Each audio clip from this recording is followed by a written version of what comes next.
Сайн байцгаана уу? Орой минь. За, ойрд шинэ бичлэг хийв маш их удсан байна. За, өнөөдөр бид нэр нэг сэдвийн тухай үзнэ. Гэтэ илүү нэг онлайн төвчнөөс илүүтэй яг практик дээр хэрэг болох онлуудыг нь жоохон тайлбарлаад тэг хийж үзүүлээд хэдүүлээ хийгээд явна. За, тэр нь юу вэ гэхээр мэдээж гарчигтайгаа адилхан Amazon дээр S3 дээр файлаар байршуулдаг Next.js 15 TypeScript дээр хийгдсэн project. За тэгээд файл хуулдаг team system жижигхэн хэмжээний компонент хийж хэдүүлээ үзнэ. За одоо үүнийг хэдлээ тайлбарлацгаа. За биднэрт хамгийн эхлээд нэг харах ёстой зураг гэвэл энэ зураг байгаа тань.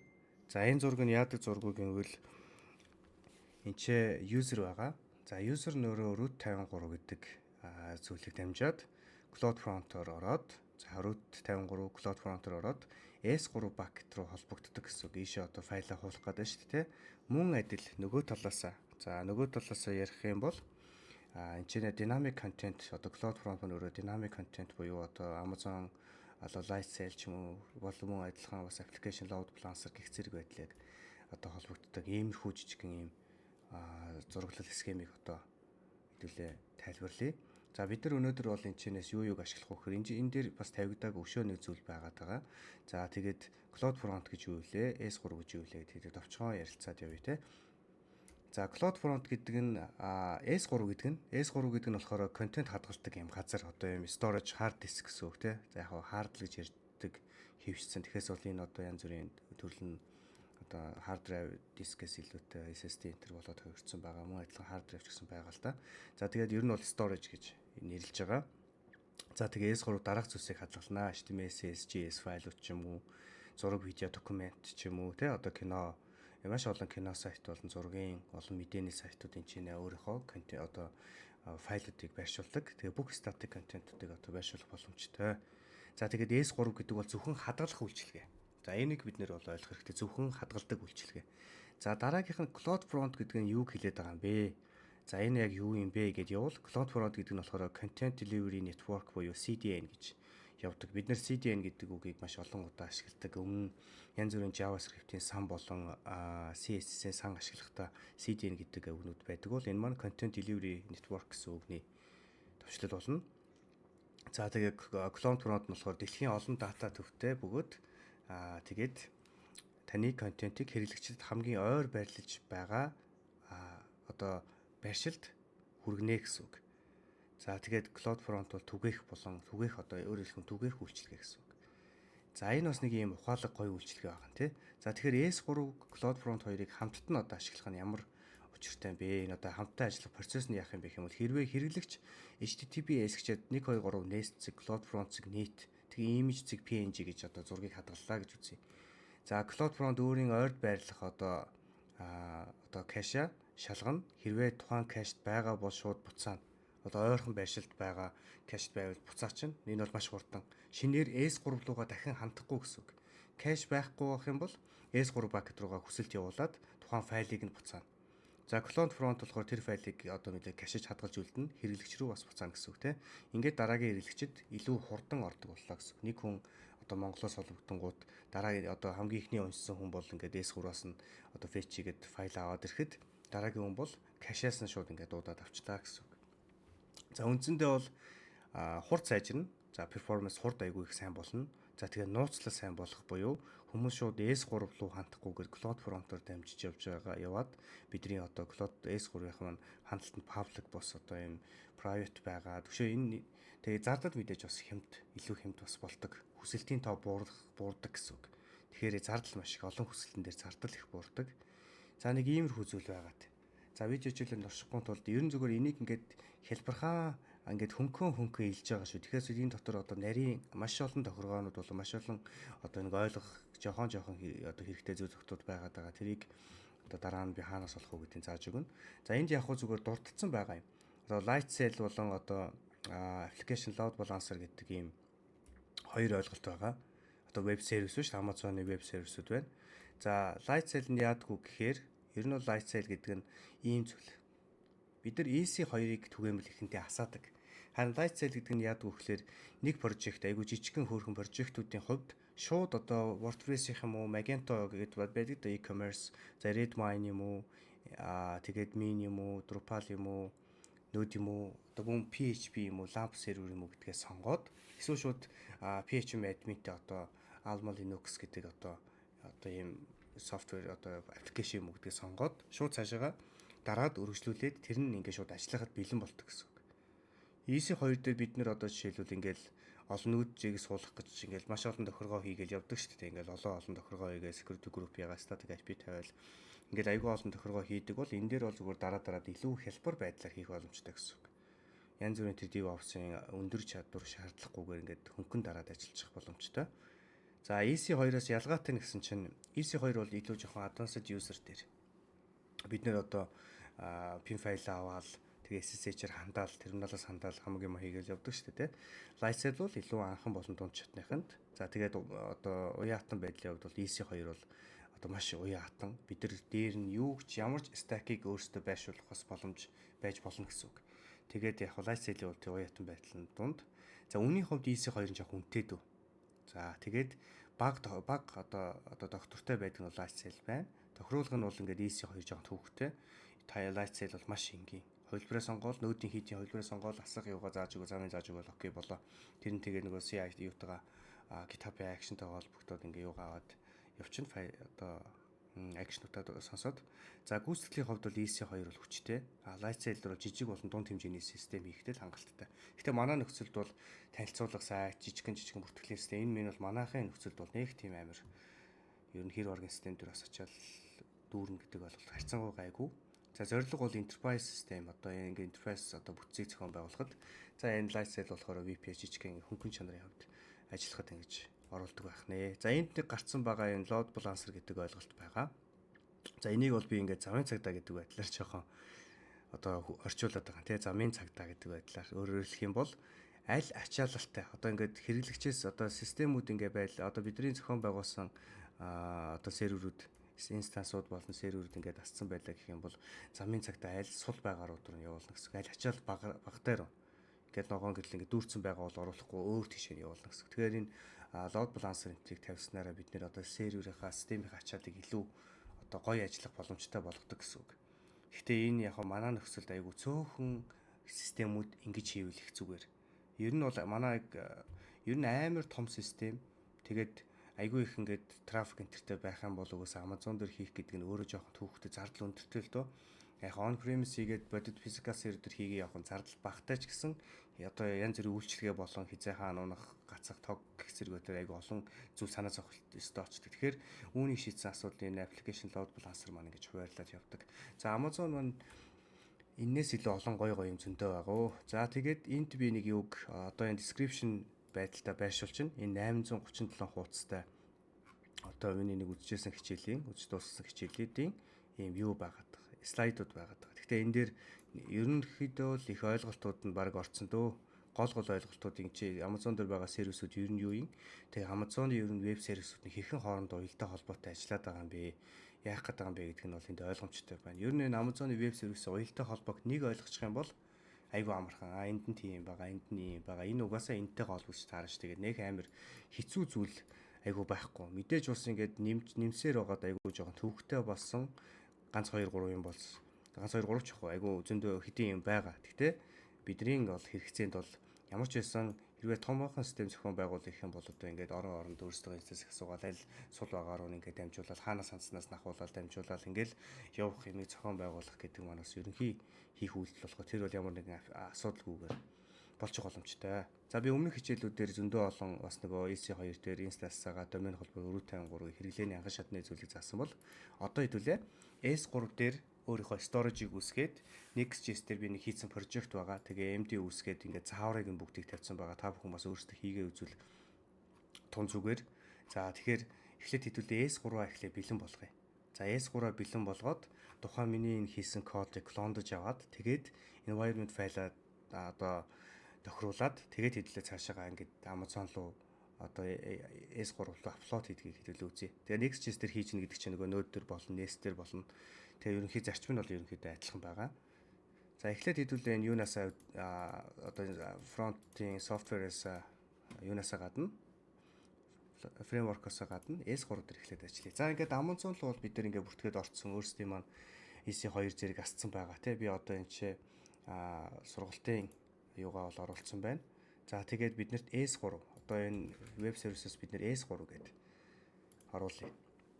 За би хамгийн амархан, хамгийн хурдан маш олон зүйлийг тайлбарлахгүйгээр ингээд шууд цаашаа явж байгаа зүйл өчөө. За ингээд явангууд хэрвээ байхгүй байх юм бол ямар ч одоо бакет байхгүй байх юм бол хоосон одоо энэ бол ингээд шинийг үүсгэх гэдэг төвчтэй гарч ирнэ. Одоо биднэрт ингээд аль үүссэн байгаа болохоор одоохондоо бид нэр энд ингээд create одоо бакет үүсгэт. Шинээр одоо бакет үүсгэе. За энийг хэдүүлээ ингээ содо бакет ч гэх юм уу. Нэг иймэрхүү нэрлэлчээ. S-н жижигээр за S-н том оруулах нь содо бакет гэд нэрлэлчээ. За энийг хэдүүлээ disable дээр явуулчих. За энэ бол ингээ одоо disable дээр явуулчих. За энэ болохоор public access-ыг нь болохоор төр зурдаа нээчи. За дараа нь хэдлээ хаах болохоор төр зурдаа нээчи. За ингээ public all block all public access-ыг төр зурдаа ингээд блоклохо болоод орчих гэсэн үг те. За bucket version-ыг одоо явуулчих. За ингээд доошлол advanced-ыг нэг шаардлагагүй те. За ингээд хамгийн зүгээр баг нэрийг бичээл block all-ыг uncheck хийгээл тэг create bucket хийгээд үсгчлээ. Ой, миний Windows ирэх дууссан ба шүү дээ. За юу гэнэ? Энэ болохоор ингээд ингэж явах хэрэгтэй л гэж. Тэгвэл би энэ юу маань байхгүй юм биш дээ. Жижигээр бичих юм байна. Ийм bucket байна гинөө.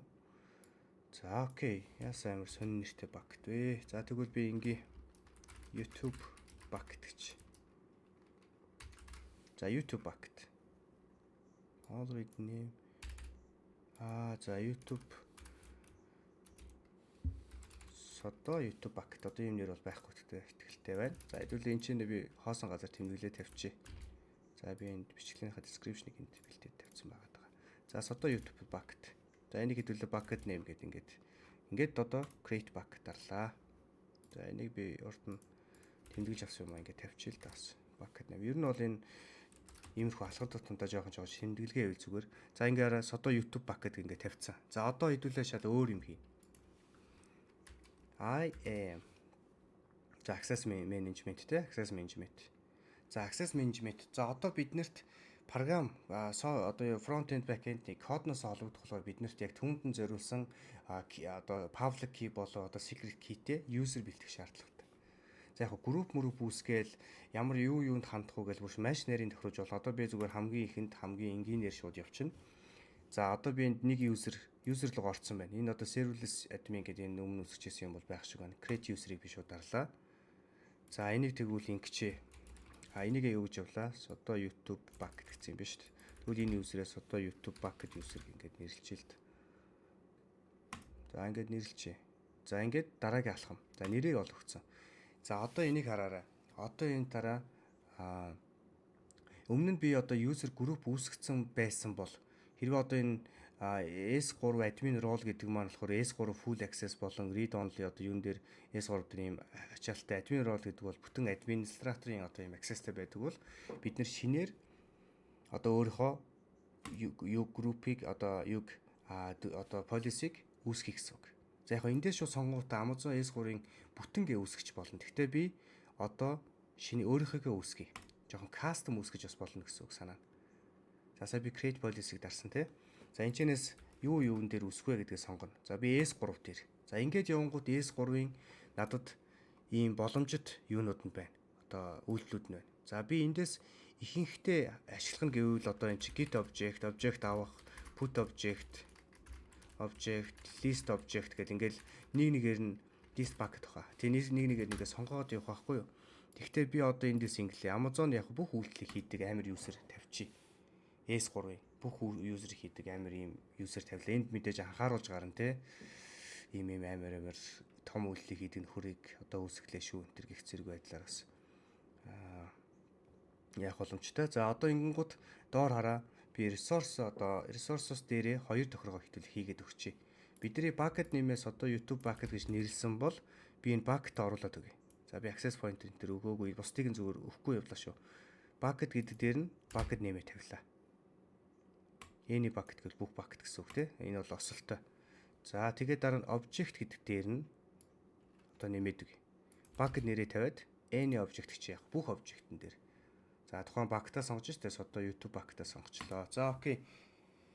За ингээд за энэ бол optional юм байна. Энийг нээж хараад ах хэрэггүй яах вэ? Хэрэггүй дээ. За бид нэлээд өндөр эрэхтэй нөхрийг л үүсгэжлээ шүү.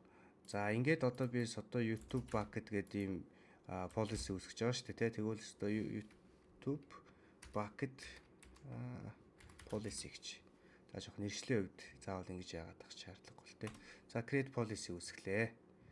За одоо create policy үүсгэжлээ. За policy маань ингээ үүсцэн. Одоо эндээс би өөрийнхөө хайж олно гэсэн үг. Содоо гэвэл энд ингээ үүсцэн байна. Яг төрлөөр нь хайвал энэ customer management бидний одоо өөрөөсөө үүсгэсэн гэсэн үг тийм. Энд эргээд хуучин тааб руу ороод би одоо юу үүсгээд байгаа шүү дээ. Энийг refresh хийч. Одоо энд user managed-ийг даруул содоо YouTube нь ороод ирнэ. Содоо YouTube bucket policy маань өөрөө содоо YouTube bucket гэдэг рүү одоо унших бичих хандах устдаа янз бүрийн бүхэл үйлдэлийг хийсэн full эрхтэйгээр үүсгдлээ. Одоо миний одоо энэ user маань одоо энэ username те username. За энэ болохоор юуны username гэдэг нь одоо дээр нь ингээд хэдлээ тавьчих. Identity access management-ийн create user. За окей. Окей guys одоо ингээд гоё ингээ user маань ингээ үүсчлээ. Энэ user лөө одоо хэдэл дараад оръё. За security руу оронгууд одоо энэ ч би одоо энээрээ за multi-factor authentication биш access key үүсгэх хэрэгтэй. Ер нь бол энийг сайн унших юм бол Amazon SDK гэж байгаа байхгүй юу? Amazon SDK-г бид нэр ашиглах гээд байгаа нөөдөөс. Ингэж гэмээр одоо энд байгаа докюментацийн дагуу бид нэр файлыгаа апплод хийж хуулна гэсэн үг. Энэ мэдээж одоо би Amazon руу хийдэг S3 клиентийг ашиглаж байна. Тэгэхээс бол зохиож бол хийхгүй шүү дээ. Энэ томоохон систем болохоор дандаа юм SDK-нуудыг нь ашиглана. За тэгэхээр би create access key-г дарлаа. За ингээд би шууд мэддгээр нь зүгээр application run-ыг outside AWS-ийг сонгоод за одоо энд нэг description сонгосон болоод за create access key дарлаа.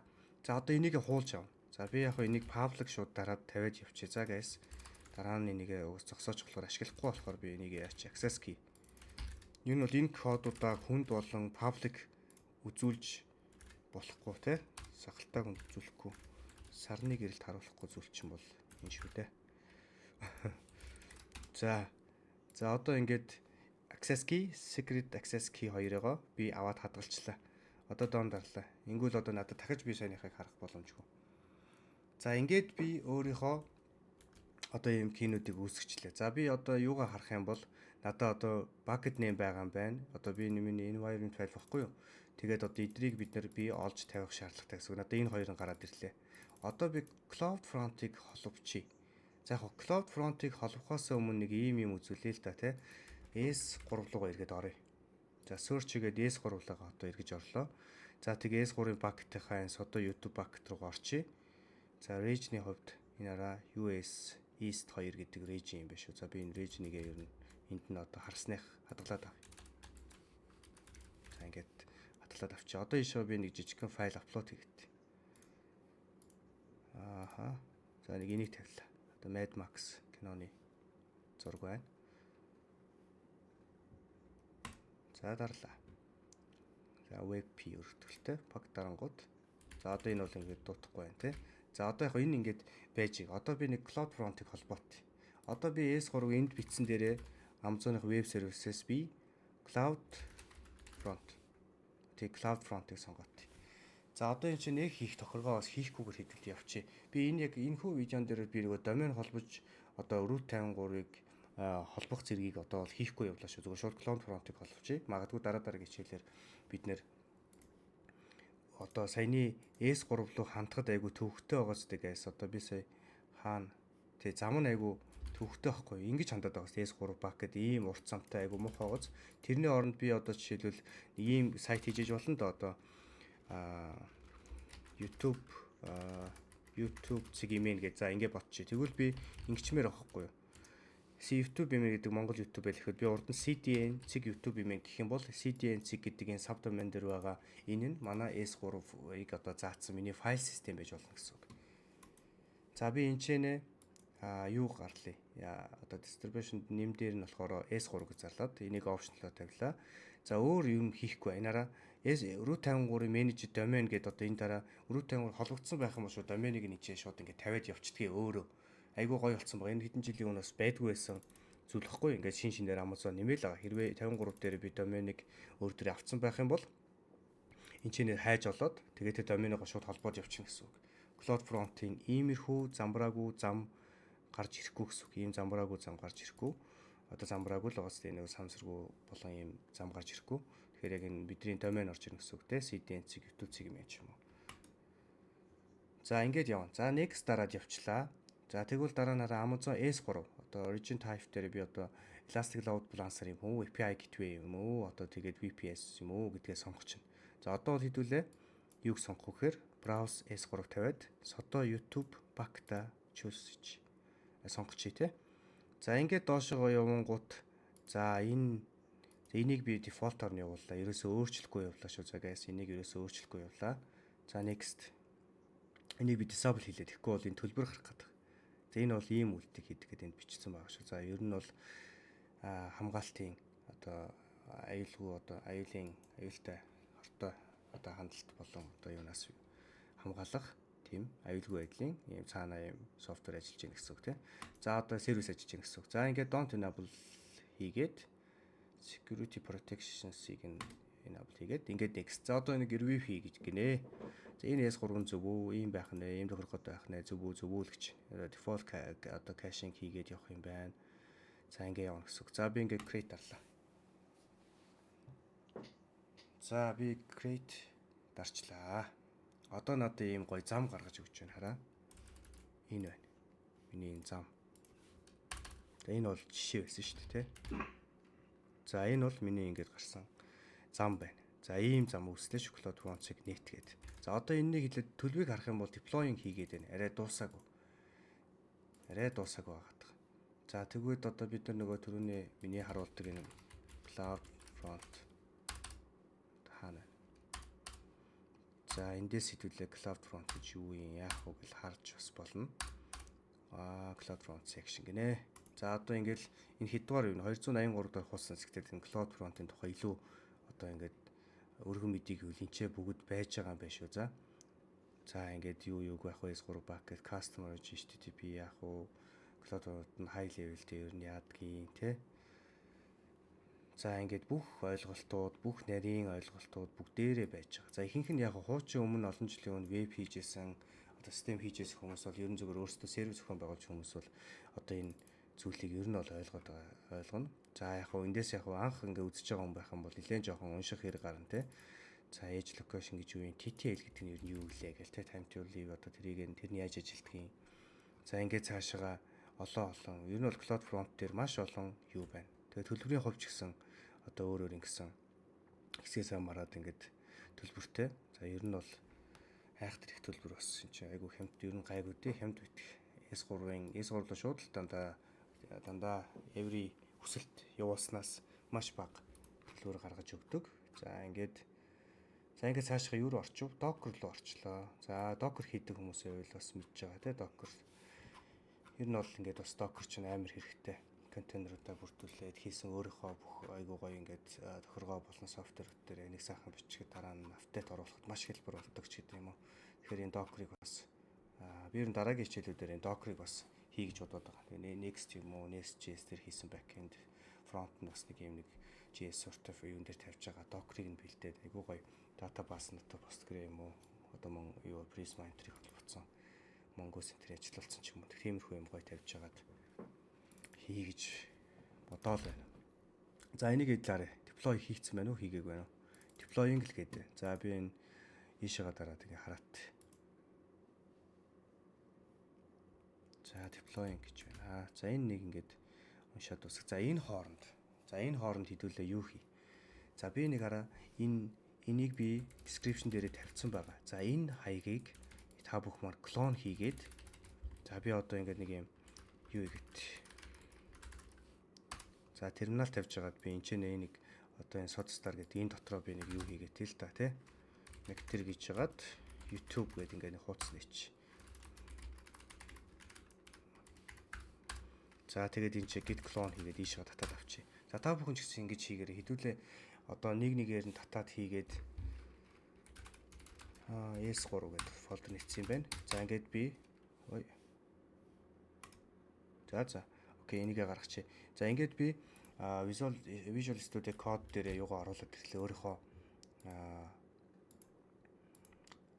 одоо Amazon S3 руу хуулдаг хийцэн одоо source code-уудаа оруулаад ирлээ. За мэдээж одоо хамгийн ихнийх бол Node.i буюу install те. Node package manager-ийн install буюу энд Node module болон package одоо ер нь бол энэ яаж ажиллаж байгаа гэхээр package zone дээр байгаа энд байгаа софтверуудыг те энэ тохиргоотойгоор нь л одоо татаж Node одоо ажиллахад бэлэн болгож байна гэсэн үг. Тэгэхээр бидний уншаад дуусчлаа.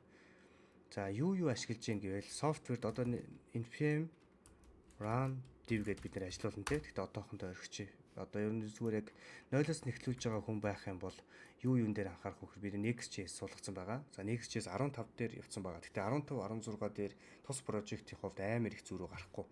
MCP ашиглаад тэгээд өөр бас нэг хөө кашин дээр айгүй хийгээгүй болохоор энэ бол зөвхөн нэг жижигхэн компонентээр хийсэн болохоор нэг хайхтар 15, 16-гийн зөрүүний гарахгүй. Тэгээд хамгийн түрүүнд би энэ AWS-ийн SDK client 3 гэдгийг суулгацсан байгаа. Энэ 16хан цагийн өмнө publish хийсэн, update хийгдсэн. 7 хоногтоо 13 сая хүн татдаг юм амар одоо Amazon-ы web service-тэй одоо S3-тай шүү. S3-тай ажилладаг юм TypeScript based юм сан. За тэгээд энэ UUID гэдэг одоо энэ давтагдахгүй дугаар үүсгдэг энэ санг би бас ашиглаж байгаа. За энэ Lucid icon-ыг бас ашиглаад ингэ явж байгаа. Тэгээд энэ дэвс гоё харагдах гал Lucid icon бас жоохон гоёсэн юм бас байгаа. За одоо ингээд deployed болцсон уу? Харъя. За guys deployed болчих шиг боллоо. За энэ байна те домен нь бол энэ байна. Гэхдээ энийг хараад ингүүл хараа ийм домен өгч байна. Not гэж байгааз. Access denied гинэ. За би S3 руу ороод. За CloudFront маань угаасаа энд бид нар ийм зам дээр байгаа гэдээ өгсөн шүү одоо. За тэгээд S3-ийнхаас одоо YouTube bucket руу ороод харуул ийм зураг байна. Med Unicorn ийм зураг. Энийг даръя. Гой болчихоос guys гаргаад ирж байгаа шүү. Amazon S3-аас шууд access хандахгүйгээр ингээд гараад ирж байгаа. За ингээд бид нар зураг оруулчлаа. Шин хэлэхэд энэ бас их айгүй гоё кино шүү дээ.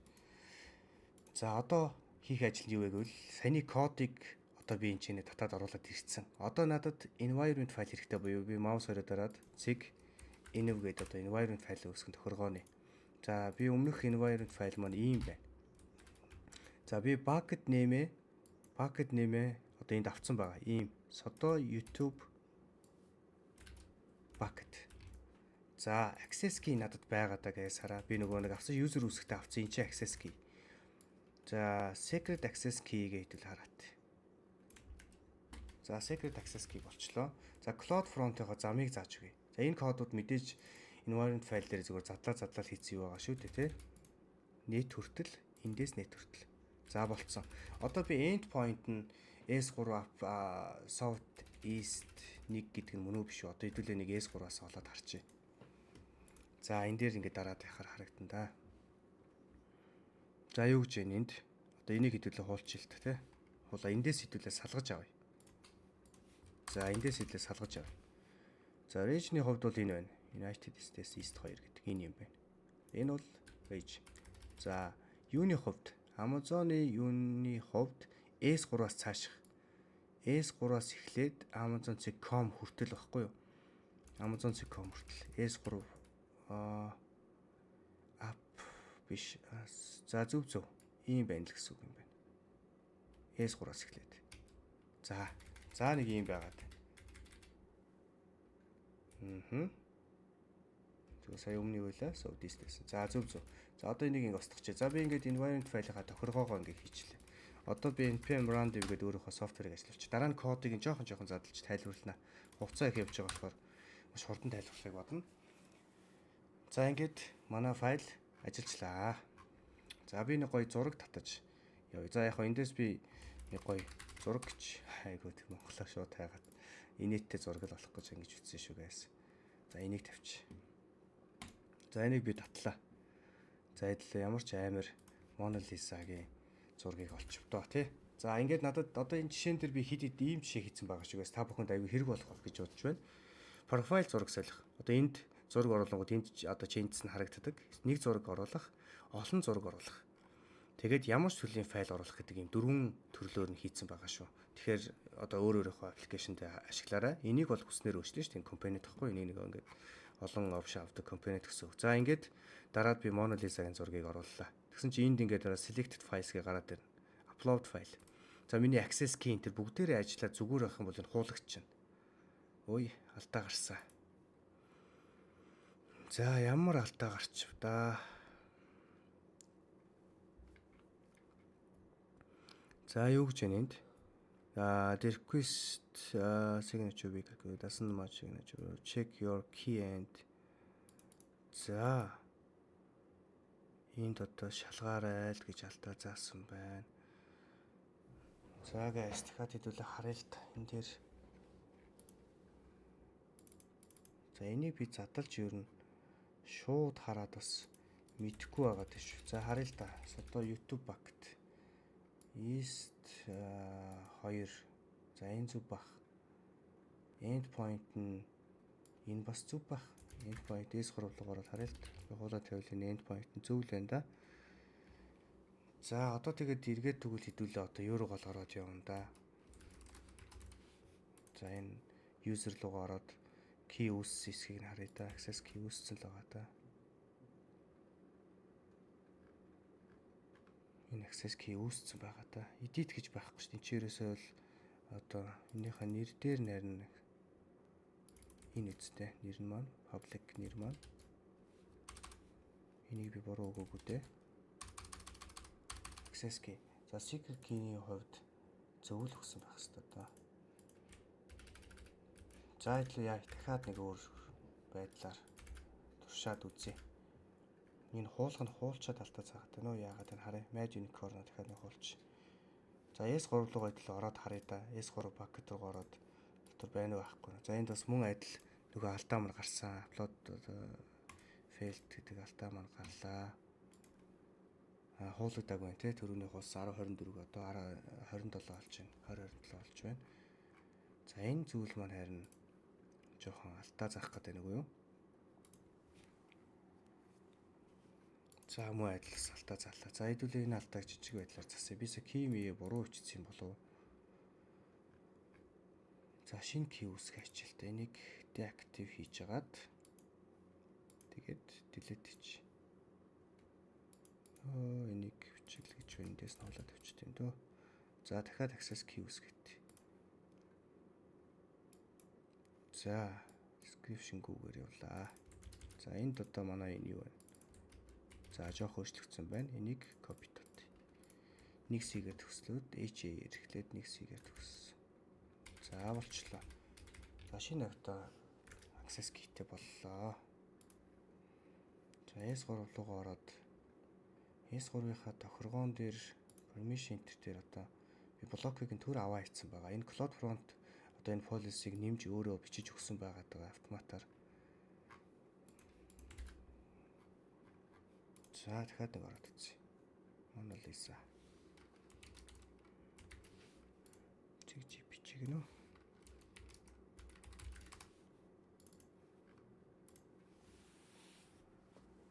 Болчлоо. За би key-гээ зөрүүлсэн юм шиг байна шүү guys. Одоо бидний энэ араа upload юу Mona Lisa маань хуулагдчихлаа тий. Одоо энэ дараа ингээ ороод ирсэн байгаа сте.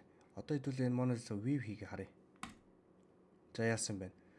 Uploads гэдэг фолдер руу оруулсан байгаа шүү. Одоо жишээлбэл энэ араа bucket руугаа идэлээ ороод харах юм бол одоо YouTube bucket руу ороод харах юм бол refresh дарлаа.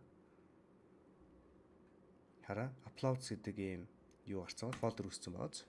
За тэгээд ийш орсон байна. За uploads гэдэг фолдерыг би өөрөө үүсгэсэн байгаа. Uploads images, videos энэ гэдэг юмнууд юу ч хийж болно. S3 ер нь их гоё. Дараа видео хуулж байгаа видео стрим серверүүдийг бас тохируулж болдог. Яг Netflix шиг видеог ингэж одоо ингэ шууд даунлоод хийх фич юу даунлоод хий бафферлаад яахгүйгээр бафферлаад яг YouTube-ийн юуны бичлэг үзүүлж байгаа юм шиг ингэж баг багаар явуулдаг зүйл хийж байгаа. Энд ч айгу тэжгүүштэй бүх файлыг нөхснөөс ингэж баг багаар явуулна гэдэг нь өөрөө стрим маягаар дамжуулт хийх нь зохимжтой байдаг. За одоо бол болцсон биз дээ. Энд бол явцсан байна. За одоо дараагийн жишээгээ хэдүүл харъя л та. Refresh хийлээ. Олон зураг оруулаач. Олон зураг над байна уу? 1 2. За 2 зураг. Олон зураг байгаа. Энд чинь 1 зураг дээр зарцсан байна шүү. Энэ Олон зургаад сонгоот. За нэг 2 зураг апплод хийчих. За болцсон. Эхний зураг. За дараагийн зураг. Энэ араа Mona Lisa-г араасаараа ийм нөгөө UUID гэж би энийг татаад байсан шүү дээ. Энэгээр ийм давтагдахгүй дугаар үсгээд UUID-г нь артанд тавьчих хязгаарч давтагдахгүй зургийн нэр нь адилхан байсан ч гэсэн хязгаарч давтагдахгүй болохын тулд үүнийг ашигласан байгаа шүү. За одоо араа ийм нэг юм байгаад байгаа бол үүнийг одоо хэдүүлээ дараа нь одоо CloudFront-ыг нэт ийм байх юм бол энийг хэдүүлээ ерөөсөө л CDN-ийг YouTube цэг юм ч юм уу зүгээр яг ингээд содо цэг юм ч юм уу нэг иймэрхүү сайтын шууд ингээд домен холбоод ингээд явчихна гэсэн үг. Төрөний анх одоо тэр нөгөө CloudFront-ыг үүсгэхдээ домен зааж өгөх гэд хэрвээ үүсгэсэн бол дараахан юм маань доментэй болоод ажиллах байсан гэсэн үг. Энэ амар асуудаггүй байхгүй. Ягаад тэгэхээр өөрөө энэ доменыг өөрийнхөө доментэй холбогдно гэдэг чинь айгүй их зүгээр. Бид нэг үзэр Amazon-оос нүүж болно, хашаач явж болно. Бид нар файлуудаа бүгдийн сайхан татч авчаад нүүж болно. Тэгвэл одоо тэр жишээлбэл энэ CloudFront ийм байжгаад ийм замтай байсан бол одоо database дээр ингээ хадгалсан байх нь шүү дээ. Database дээр энэ заныг ингээ хадгалсан байна гэж үзье. Яг муугар бодлоо ингэж хадгалдаг гэж бий байх уу. Ерөн зүгээр санаа нь ингээд хадгалсан байх гэх юм бол дараа нь биднэрт энэ олдохгүй. Бид нар Amazon-оос нүгээл сервер солихол юм бол эсвэл шинээр CloudFront үүсгэл юм бол энэ дахиж хизээж яг энэгээр олдохгүй гэсэн. Тэгэхээр биднэрт энэ зам дахиж хизээж олдохгүй байхгүй энэ зам. Тэгэхээр бид нар энэ хэрвээ файлуудаа бүгдийг аваад ингээд явчих юм бол Uploads дотор байгаа бүх файлаа ингээд фолдерт нь авчих юм бол энэ домен бол олдно. Яг тэгэхээр энэ Sodotsig миний домены эзэмшигч чинь би өөрөө. Тэгэхээр энэ домен надад олдно гэсэн үг. Тэ? Энэ домен бол надад олдно. За нэг иймэрхүү байдалтайгаар хэдүүлээ бодож ерөнхийдөө домен холбохын давуу тал нь тэр шүү. API-ийн хувьд ч гэсэн тийм ч дээ, тэ. API цэг одоо Sodotsig юм гэж байх нь надад амар асуудалгүй байгаа ч дээ. Яагаад тэгэхээр би дараа нь аппликейшн интерээ нүүлгэн сервер маань Digital Ocean төлөв ч юм уу Google ч юм уу Oracle ч юм уу те эсвэл ингээд хостингер ч юм уу хаашаа нэг нүүлээ гэж бодоход надад энэ домен байгаа нөхцөлд би өөрийнхөө ямар ч л байсан бэкэндээ тохируулж чадна л гэсэн үг. Харин зүгээр Amazon-ийнх байсан бол бид нэр ингээд замбраагүй юм S3-аад ч юм уу эсвэл те ингээд EC2 гэдэг ийм юм байхад бид нэр энэ дахиж хизээж бидэнд олдохгүй зүйл гэсэн үг. Тэгэхээр өөрийнхөө доментэй ууж явдаг нь ийм учиртай байх нэ. За код руугаа нэг хальтхан орчие. Тус кодын бүтц яаж явж байна гэвэл ерөн зүгээр Next.js дээр хийсэн нэг юм жижиг юм байгаа. Тэгээ environment file дээр ийм 5 зүйлийг тавьж өгсөн байна. Яг салахгүй гэж болно. Би ойлгомжтой байх үүднээс ингэ салгацсан шүү. Нэг ийм string URL дотор string дотор явуулчих болно. За хэдүүлээ ингээ хамгийн эхлээд энэ араа API одоо app дотор API upload гэдэг дотор upload гэдэг юм зам үүсгэлээ шүү. API одоо ийм URL үүсгээд ийм сервис API сервис үүсгээд за ийшээгаа ингэ дарах юм бол бид нэр яг TypeScript болохоор next request next response хоёроо аваад тэгээд нөгөө түрүүний Amazon S3 SDK client S3 гэдгийг суулгасан болохоор S3 client болон put object command буюу файл хийдэг файлыг одоо оруулах ийм одоо ийм контрол дээр харуул энэ юу хийж байгаа цаана харагдаж шүү дээ ийм үйлчлэгийг нь дуудаж өглөө нөгөө UUID-г гаргалаа. За ингээд би яг хуу энийг бичиж их амар байдгийн. Энэ дотор environment file дотор энэ 5 6 юм байгаа нэг цөөхөн байхгүй. Том системүүд томч байхад дундаж юм хийхэд нэлээд олон болоод явчих тохиолдол байдаг. Тэгэнгუთ бүгд яг энд байгаа бүгдээр ямар ч одоо production юг хангаж яана гэдгийг шалгахын тулд зүгээр ингээд environment file дотор for each гүгээд тэгээд missing одоо required environment variable байна уу байхгүй гэдгийг шалгадаг нэг юм жижиг юм хийцэн. Хэрвээ угаасаа л эдний айлыг нь байхгүй бол ажиллах боломжгүй болохоор алдаатай missing хийж байна. Одоо variable тавиа гэдгийг тавьж өгнө гэсэн үг. За ингээд S3 client-ийн объектыг үүсгээд S3-ын client-ийн объект нь байгуулагчаараа юу авч ийн гэсэн чинь region аваад тэгээ одоо region аваад аль region явах юм бэ гэдгийг аваад тэгэхэд одоо энэ чинь нөгөө access key болон secret key-г дараагийн параметраар нь аваад оруулцдаг гэсэн үг. Тэгээ environment file-аас авчлаа шүү дээ. Ингээд хоёр одоо байгуулагч функцийн утгатайгаар S3-таа би одоо дамжуулчлаа. За ингээд дамжуулаад явчлаа. За байгуулж функцийг бол ойлгож байгаа те. Энд яг нөгөө объект хандлт шин чанартай адилхан байдаг те. Одоо байгуулагчтай нөгөө олон хэлбэр полиморфизм нь явна. За тэгээд за ер нь яг л нөгөө объект хандлттай ер нь бол ойлголтууд бүгдээрээ явдаг шүү. За объект үүсгэхэд яаж ажилтдаг вэ? Эн чинь бол объект одоо энэ класс охно шүү дээ. Тэ класс гэдэг бол өөрөө хийсвэрлэл ерөнхий маягийн зүйл. Объект нь үүсгэхээр яг бодит утгатай тэ энэ утгуудыг авсан тийм нэг инстанс юу нь үүсдэг те тохиолдол нь үүсээ явдаг. За ингээд дараа нь жижигхэн тохиргоо хийлээ. За max size файл мэдээж одоо файлын хэмжээг одоо хит том гэдэг байх юм бол файл маань дүүрэх одоо том болох эрсдэлтэй болохоор хэрэглэгчид бол хязгаарлаж өгнө. Зураг хулгахтаа тэд ч юм уу. Янз бүрийн ялангуяа төрийн албаны сайтууд зургийн хэмжээг амар заадаг ш тэ. За 10 мегабайт байлгахын тулд ингэсэн байна те. Нэг байр чинь 1024 байр чинь 1 кб болно. Тэгээ 1024 кб чинь 1 одоо мегабайт болдог болохоор 1024 үржүүд 1 мегабайтыг гаргаад ард төржүүлээд 10 мегабайт болгосон гэсэн үг. За хідэн дээдлэн хідэн нэг удаадаа хідэн одоо зураг оруулах одоо файл хуулгууламжтай бол 10 гэж одоо нөгөө multiple одоо uploader дээрээ. За тэг ямар өвлийн төрөл зөвшөөрөх юм зааж бол бас их гоё байдаг. PNG, JPG, PDF одоо Word юу ч гэх юм бас ингэ зааж өгч болно. Бүр онцлог байлт нь шүү дээ. Зөвхөн дуу оруулдаг бол MP3-ыг авдаг ч гэх юм. Одоо веб төрлийг авдаг ч гэх юм уу те. Тэг иймэрхүү гэж бол видеог бол MP4 л орно гэдэг ч юм байж болно. За энэ нэг интерфейс тавиад өгсөн байна. Интерфейс тавьсан байна. Upload-оор гэдэг error details-тэй. Details нь гэхдээ null label те. За тэгээ upload success гэдэг интерфейс бас байгаа өгсөн байна. Энд чинь би файлаа одоо жигсаалт array-ээр аваад файлын нэр төлхөөр оруулсан зам төрлүүдийг авцсан байна. За энд би нэг юм функц хийгдсэн validate file гэдэг файлыг дамжуулж өгөнгүүт тэгээд юу буцааж байна? String эсвэл null-ыг буцааж байна тий. За ингээд одоо ер нь бол ингээд алдаа гарахгүй байх юм бол тий алдаа гарахгүй байх юм бол null буцаач гэсэн үг. Алдаа гарах юм бол энэ алдааг буцаана гэсэн үг. Тэгэхээр энэ нөгөө return дээр нь юу гэж string болон null айлыг буцаана. За энэ sanitize юу юм бэ? Файлын нэрийг ариутгах гэж юм уу? Тэгээ unsafe character-уудыг одоо тэмдэгтүүдийг одоо устгах replace хийдэг юм regex ажиллуулсан. За одоогийн хамгийн гол нь одоо энэ localhost 3000 API upload гэдэг дуудангууд энэ post гэдэг постоор дамжуулангууд энэ post гэдэг ажиллана. Request ирнэ тий? Request ирнэ.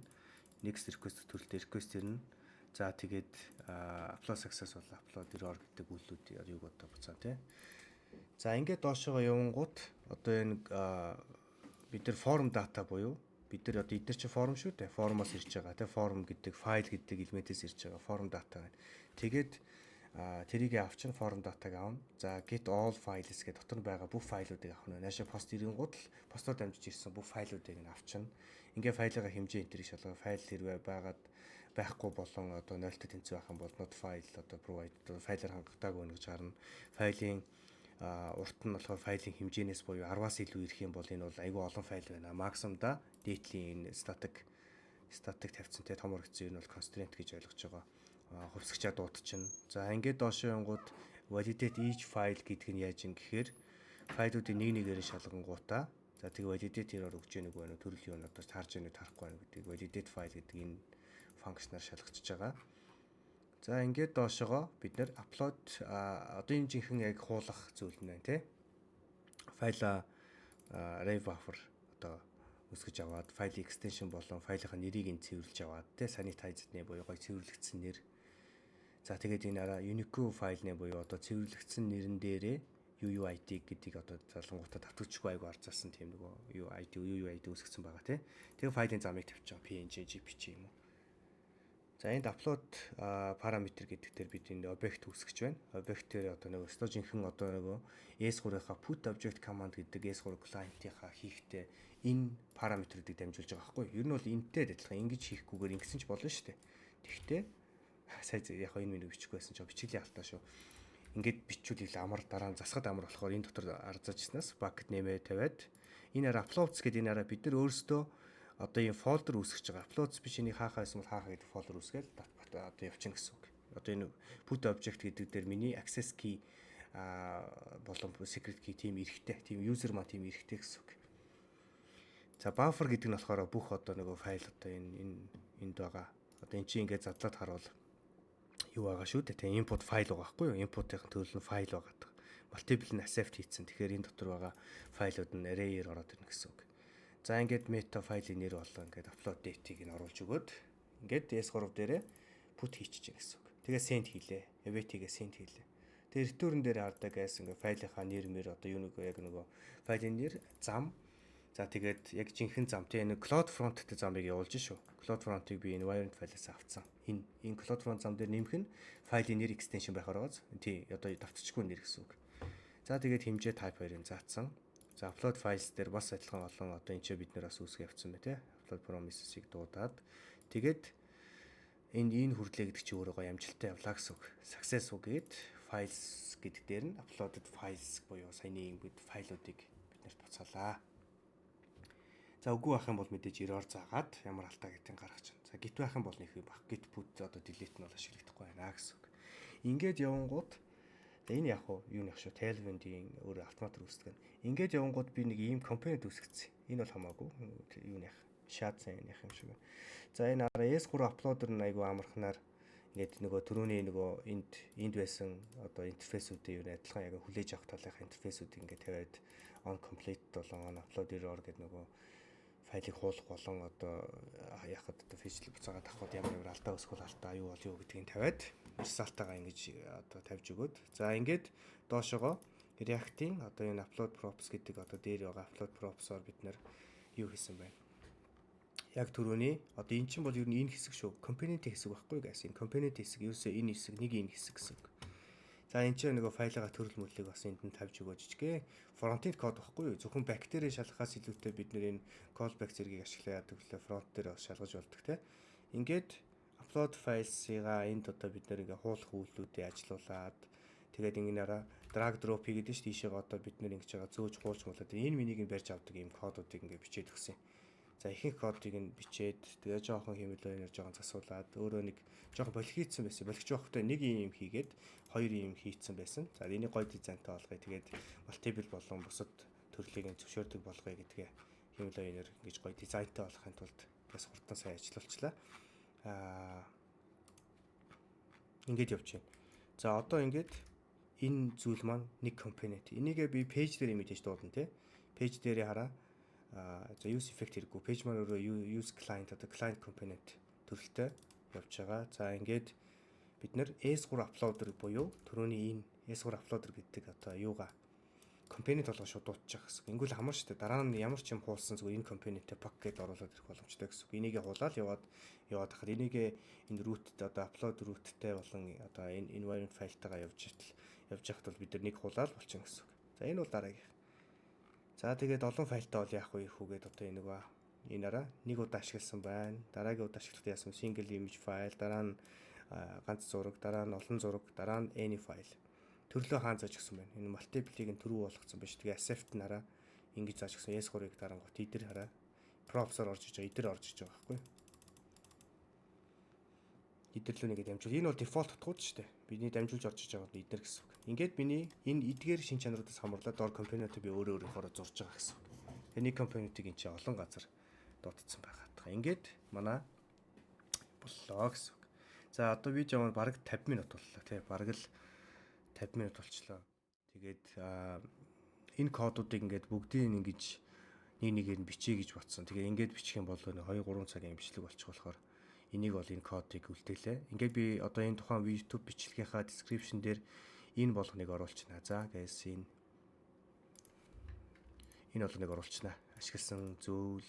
За тэгээ нөгөө анх үзүүлсэн энэ диаграм байсан те. Энэ диаграм гих зэрэг байдлаар эдрийг бас оруулчихна. Мөн энэ олон одоо энэ 800 слайдтай нэг хичээлийг ч гэсэн та бүхэнд бас нээлттэй оруулчих. Тэгэхээр та бүхэн манаас харцгаагаарай.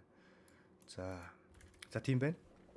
За өнөөдрийн энэ урт хичээлтэйгээ хамт байсан бүгдэнд баярлалаа. Тэгээд айгүй олон цаг яачих шиг боллоо. Тэгээд нэг кино санд болгоё. Энэ Mad Unicorn гэдэг кино бас үзээрэй гоё. Стартап амьдралын бас юм амьдралыг харуулсан цөөхий дангтай бас гоё кино байлаа. Тэгээд та бүхэн бүгд нь амжилт хүсье guys.